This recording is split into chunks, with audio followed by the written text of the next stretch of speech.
অবসরে ফ্যামিলির অন্যান্য সদস্যদের নিয়ে অনেকে বাইরে খেতে যান। তারা বাইরে খেতে গিয়ে আসলে বাইরের যে রেস্টুরেন্টগুলোর যে চাকচিক্য সেটির অন্দরমহল আসলে কি হয়, মানে কোন খাবারগুলো কিভাবে হয় সেটা আমাদের অনেকেরই অজানা। আমরা ভোক্তা অধিকার এর একটি অভিযানে এসেছি। নিশ্চয়ই দেখতে পাচ্ছেন যে এগুলো আলু ভাজা, অর্থাৎ ওয়েজেস বলা হয়। ওয়েজেস দেখা যাচ্ছে যে পচা আলু এভাবে কেটে রাখা হয়েছে এবং এগুলো তেলে ভাজা হয়েছে, যাতে মানে বোঝার উপায় নেই যে আসলে এগুলো কোনগুলো পচা কোনগুলো ভালো। মানে এই পচা আলুগুলো এভাবে কেটে কেটে রাখা হয়েছে, তেলে ভাজা হয়েছে, পরবর্তীতে এগুলো মানুষকে খাওয়ানো হচ্ছে। ভোক্তা অধিকারের কর্মকর্তারা এই অভিযোগগুলো দেখেছেন। পাশাপাশি এই যে পুরো পুরো রেস্টুরেন্টটা তারা ঘুরে ঘুরে দেখেছেন। এই জায়গাটিতে যেটি রয়েছে এই রাইসগুলো তারা দেখেছেন।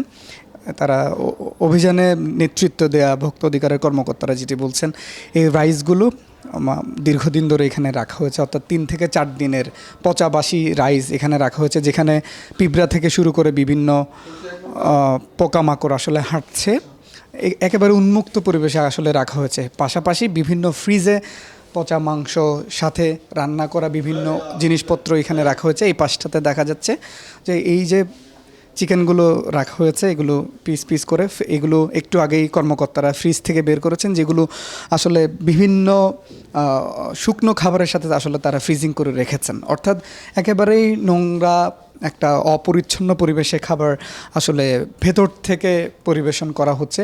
তো ভোক্তা অধিকারের কর্মকর্তারা মূলত যেটি বলছেন, এই খাবারগুলো খাওয়ার পরে একজন মানুষ যে তার স্বাচ্ছন্দ্যের একটা জীবন তিনি নির্বাহ করছেন, অতিবাহিত করছেন, এই খাবারগুলো খেয়ে তাকে যে বিভিন্ন রোগ বালায় তাকে শিকার হতে হবে সেটি তারা বলছেন। আমরা আরেকটা জিনিস দেখাতে চাই, যে এখানে কিছু ডিম এবং বিভিন্ন কিছু আচার খুব সম্ভব রাখা হয়েছে দীর্ঘদিন ধরে, নিশ্চয়ই এগুলো ব্যবহারের জন্য রাখা হয়েছে।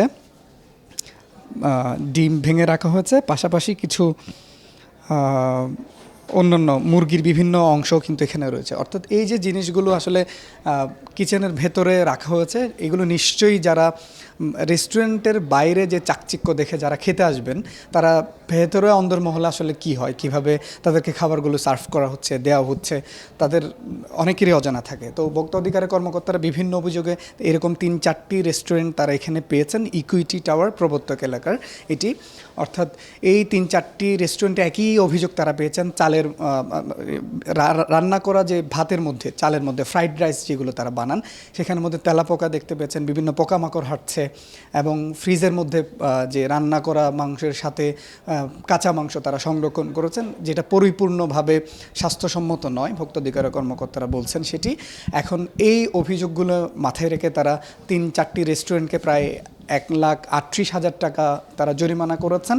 তো এই জরিমানার পাশাপাশি তারা একটা বার্তা আসলে দিতে চাচ্ছেন, এই ধরনের পচা বাসি অপরিচ্ছন্ন পরিবেশে যারা খাবারগুলো মানুষকে খাওয়াচ্ছেন, যারা ক্রেতাদের খাওয়াচ্ছেন, তাদের আরও বেশি সতর্ক হওয়া প্রয়োজন। পাশাপাশি যারা খেতে আসছেন তাদের আরও বেশি সচেতন হওয়া দরকার, কী খাচ্ছেন, কোনটা খাচ্ছেন, সেটি খেয়ে আপনাকে হাসপাতালে ভর্তি হতে হবে কিনা সেটিও কিন্তু মাথায় রাখতে হবে।